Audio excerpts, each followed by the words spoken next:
Delhi Mumbai industrial corridor પ્રોજેક્ટને લઈને દાહોદ જિલ્લાના ઝાલોદ પ્રાંત કચેરી ખાતે સંકલન બેઠક યોજાઈ હતી। આ બેઠકમાં કોરિડોરથી અસરગ્રસ્ત 14 ગામોના આગેવાનો, ખેડૂતો અને વિવિધ વિભાગોના અધિકારીઓ ઉપસ્થિત રહ્યા હતા। બેઠક દરમિયાન અસરગ્રસ્ત ગામોના આગેવાનો અને ખેડૂતો દ્વારા રજૂ કરવામાં આવેલા વિવિધ પ્રશ્નો અને વિકાસલક્ષી કામોની સમીક્ષા કરવામાં આવી હતી। સાથે જ જમીન, માર્ગ, સુવિધાઓ સહિતની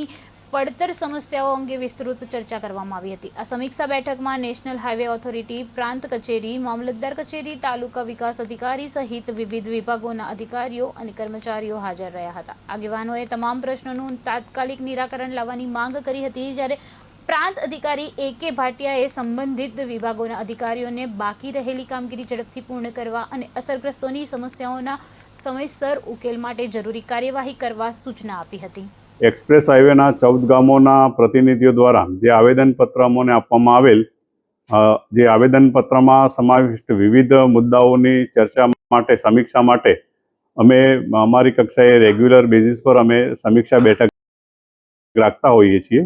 જે અંતર્ગત આજ રોજ એક્સપ્રેસ હાઈવેના 14 ગામોના પ્રતિનિધિઓ તથા વહીવટી તંત્રના અધિકારીશ્રીઓ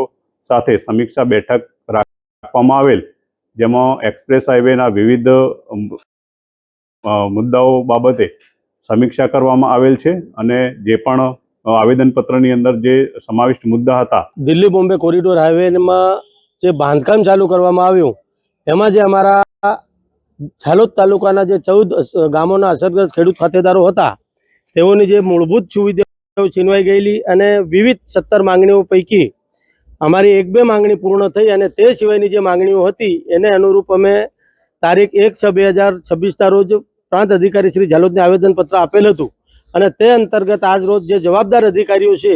એમની હાજરીમાં એમની સાથે ચર્ચા કરવા માટે પ્રાંત અધિકારી શ્રીની અધ્યક્ષતામાં એક ખાસ મિટિંગનું આયોજન કરવામાં આવેલ હતું। એ મિટિંગમાં અમારા 14 ગામોના જે આદિવાસી ખેડૂત ખાતેદાર આગેવાનો હતા તેઓ ઉપસ્થિત રહ્યા હતા અને તમામ જે અમારી માંગણીઓ તે બાબતે ચર્ચા કરવામાં આજ રોજ આવેલ છે અને